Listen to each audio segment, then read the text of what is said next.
Hello, everyone. Welcome to another conversation. Today we have Bianca Moreiras.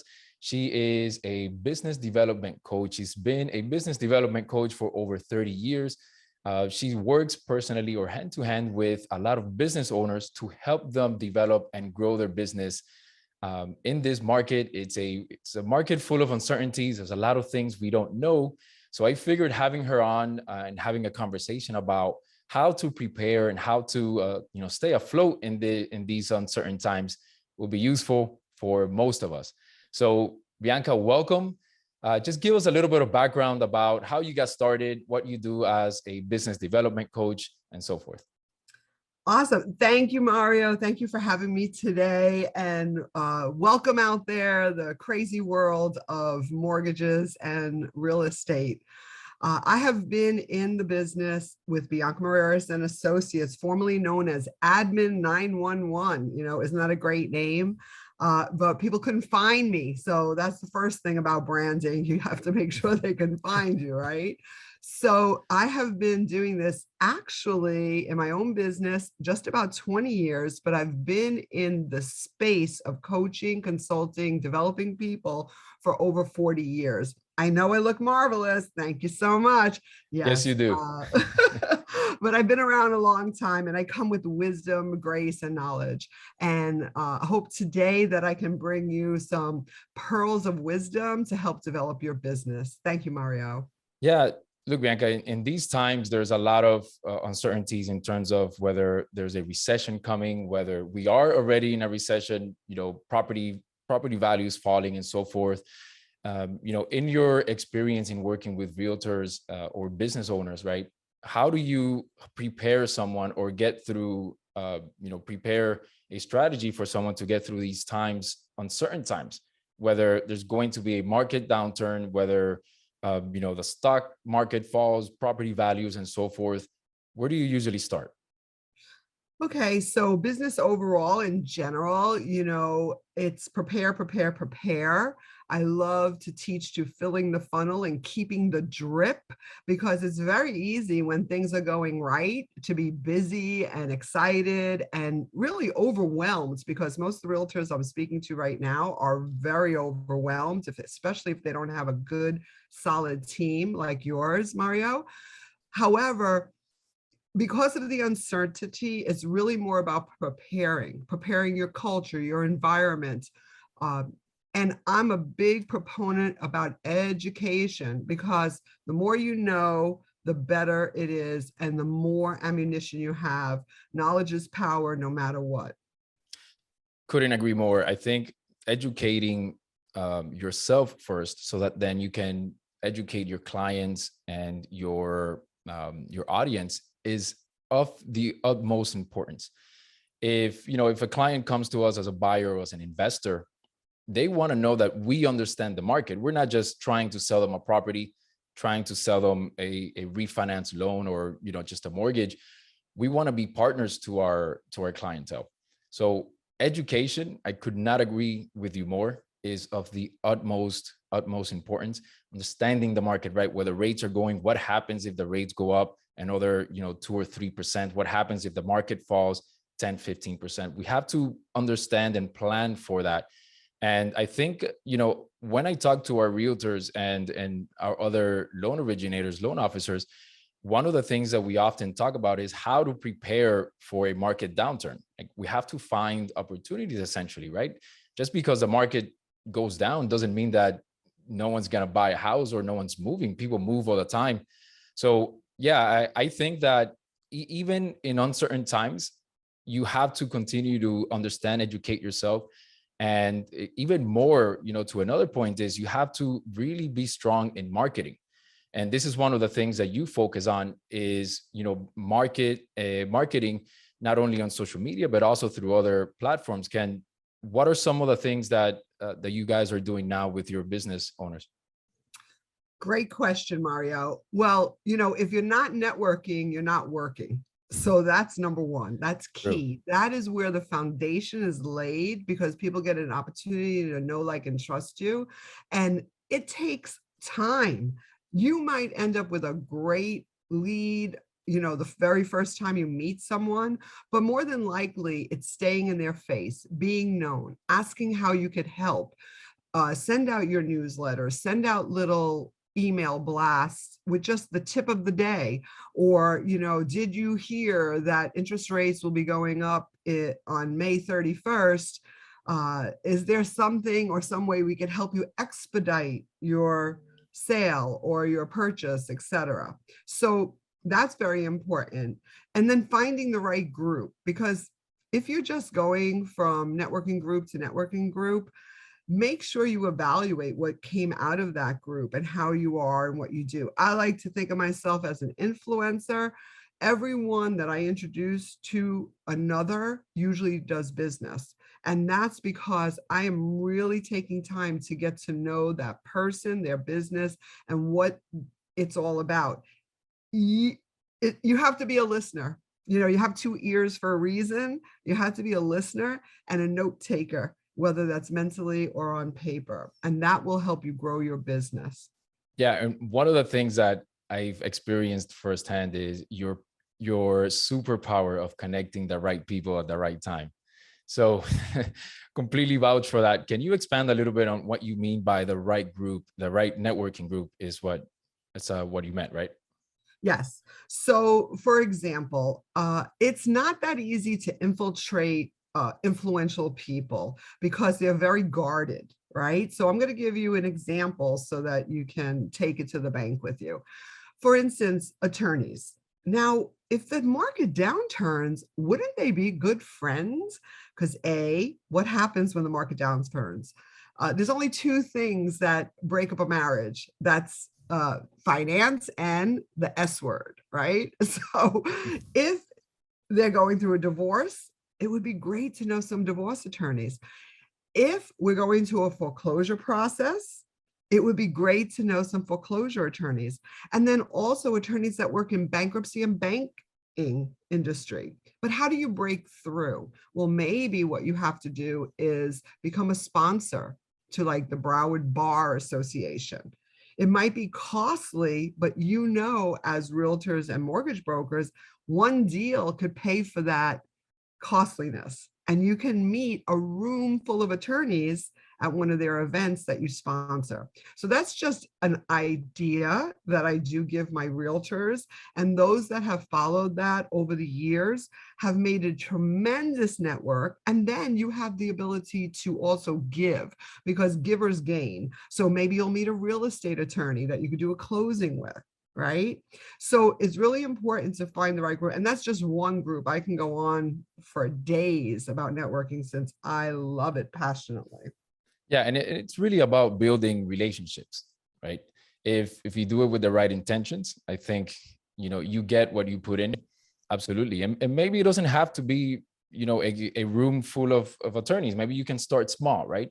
Start taking some of your attorney friends or your friends that know attorneys to lunch, to breakfast. Maybe have a small event for that attorney's clients. Maybe you want to just bring someone in for a brunch at a nice brunch spot where people can network and mingle, and you can set that up. And then at that point, as a realtor, you become that source of networking for a bigger group, and then you can just add on, right, layers and layers of networking to that group, and essentially you'll become the source of information or the source for real estate information for that particular sphere.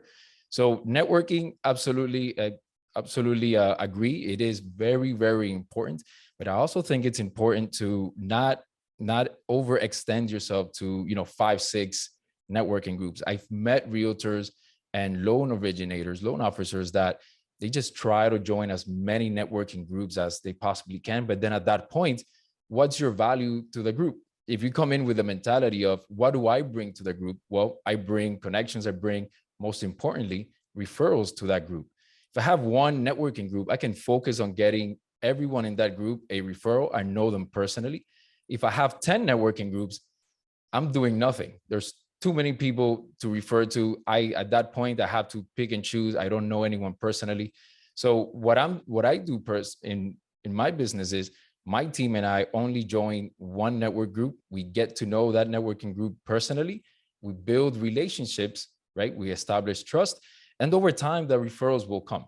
I don't expect a referral, the first 2 or 3 months, but I do expect to give referrals right away. So I think the mentality of coming into a networking group where you're coming in and giving business rather than just waiting for business to be given to you is priority one when joining a networking group. Are there any particular networking groups that you prefer? Obviously, Primetime is the one that we belong to, but are there any others that you can think of that may be beneficial? Not only networking groups, but maybe also just groups in general for realtors and business owners? Yes, great. Well, Mario, you've been doing your homework. I'm so proud of you. You're such a dynamic young man, and I'm very drawn to you. So that's awesome. Yes, if it depends on where you want to go and what you want to do, actually. So for women business owners, and every realtor is their own business. So you must start thinking of yourself as a business, not that you work for a company. NABO, which is the National Association of Women Business Owners, Fort Lauderdale chapter, is the bomb. The women are like sisterhood. They mentor one another. They're in every industry that you can imagine. And they are a national company. They have a national convention that will blow your mind. And it is something that I'm passionate about. I actually am not a member, but I've been a speaker.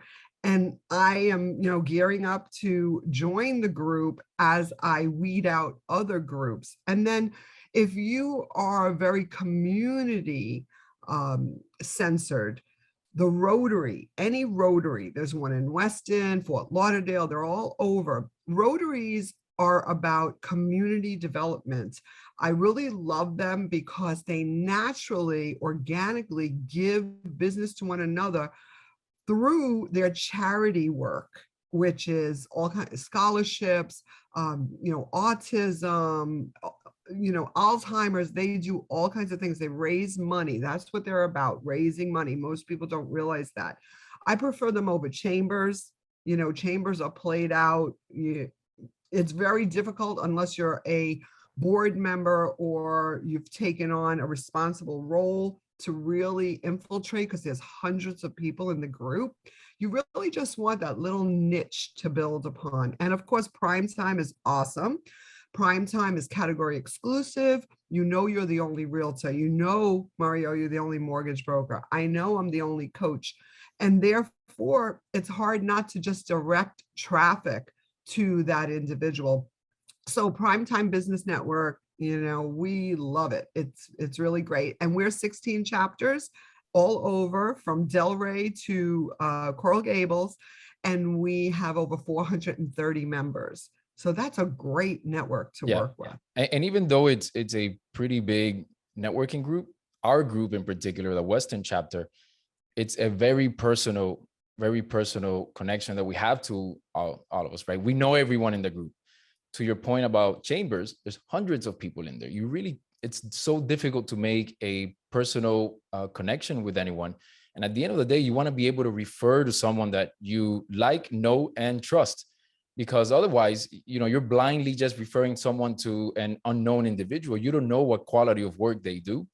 And that's going to come back to you. If I refer you to, a mechanic who I've never met before, and they end up messing up your car worse, that's on me. I referred you to that person, right? Same thing across any other trade. So couldn't agree more. Chambers, there's too many people. I think, breaking into a small networking group is key, and it should be, one of those must do items on any business owners or any real estate agent list. You have to join a good networking group, find someone that you connect with.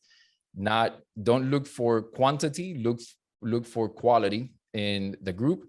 And it's definitely something that's going to show and grow someone's, an individual's pipeline, essentially, right? The business should grow over time. So what are some of the obstacles you're seeing, nowadays for real estate agents, mortgage brokers, loan originators that you weren't seeing before, maybe 1 or 2 years ago, we saw a boom, a huge increase in production across the board in real estate. What are some of the obstacles you're seeing now from some of your agents, clients? So I want to remind everybody that the rules of the game have not changed. We still need to be nice people to our advocates and adversaries. There's so much competition out there that you start to see tensions build, anxiety build, and it's kind of become a little doggy dog at times. So keep your cool. I like to remind people everything you learned in kindergarten applies. Like, play nice in the sandbox, don't throw sand in someone's face. As far as negotiation, speak with the other side, the realtor on the other side. You are the experts. Have the competence and the confidence that you can work things out versus trying to be a little cutthroat and things of that nature. We know we want to do the best for our client, especially in the market where the buyer is up against many buyers, right? So the education that you've obtained, you are not dealing with emotion. Keep emotion out of it and let your clients have the emotion. And you keep level-headed and keep moving forward and just use each other's resources. My mama always used to say, half a loaf is better than no loaf. So figure Yes. it out. Or you catch more bees with honey than you do with vinegar, right? And couldn't agree with you more. The collaborating with another realtor, more often than not, we're representing the buyer side, on the mortgage side, on the real estate side. And when the seller's realtor is or takes an approach of collaborating, it works out phenomenally for all parties. The seller's realtor is still putting the client's interest first. We're putting our client's interest first, but it's an approach from a collab rather than just a cutthroat, sand in your eyes. It doesn't have to be that way. A lot of realtors don't understand that. It's the power in collaborating is phenomenal. And if I come to the table and I say, this is what my client needs, this is what we want, what does your client need and want? And then if we can meet somewhere halfway, everyone wins. It doesn't have to be a cutthroat environment. And that goes back to educating yourself, the experience that you give your client and the other real estate agent. Ultimately, over the years that I've been in the real estate market since 2006, it's been forever. I've made significantly more friends than I have otherwise, because I try to be friends with all of these realtors who I will see again on other transactions, and I have seen again. And I've gotten a lot of offers approved for our clients where the agent submits the offer and I call them and I say, hey, so-and-so, remember this other transaction we did? We closed in 15 days. It's me again. And they'll say, hey, I remember, we're getting it closed. So collaborating is so important. Don't throw sand in the other side's eyes. At the end of the day, don't burn bridges. I think relationships, creating relationships is really important. Networking, collaborating with other realtors, etc., is definitely key. So going forward, Bianca, what are you doing for your business, and what can we expect from your end in these uncertain times going forward? So thank you for that question. Actually, I am building synergies between the environments that businesses already have. And what do I mean by that? A lot right now, the marketplace is crazy for hiring people, for bringing on board great people with great energy. And I am really experiencing people are overpromising, people are not building the right network. They're uncertain about whether they should be hybrid, in the office, out of the office. And with not having that foundation, it's making people very unsettled. And they're starting to jump from company to company just because either they're bringing in people that are making more money than them. And I know you guys work on commission, but making more money than them, and or getting more privileges or promotions than people that are already in the company, just to attract them. So I have been spending a huge amount of time doing team building, educational lunch and learns, and developing the ideas that the business owner himself or herself have in order to build a team, in order to bring on newbies, having the courage to bring brand new people into the group and train them. But sometimes we have to be trained ourselves because we may know real estate, but we may not have the education or the decorum to actually run people and run businesses. So I love it. I have some crazy things that I'm doing with companies. And it is changing. It's a game changer because when you, like I said before, when you show people you care about them through education, they know you want to develop them. And especially the younger generations, they want to know where they're going and why they're going there. And what does it take to get there? And if you don't have that plan, you all are missing the boat. So if you need any help with that, I love to give about 10-15 minutes of my time. And I have a whole entire coaching program. It's on my website, biancamoreiras.com. So please feel free to take a look. Awesome. Thank you so much, Bianca, for all of your tips, your time. Phenomenal conversation. We can go on for hours talking. It's been very, very helpful. I'm going to link your information below. So our agents and anyone that finds it helpful, right, can reach out to you and maybe schedule a one-on-one 10-15 minute consultation so that they can see how much value you can bring to their business. So with that being said, I really, really appreciate your time. Thank you for all of the tips that you've given me personally. And I really hope to continue to grow our relationship as we go on. So I appreciate that. Thank you so much. And until next time. See ya. Thank you so much, Mario. My pleasure.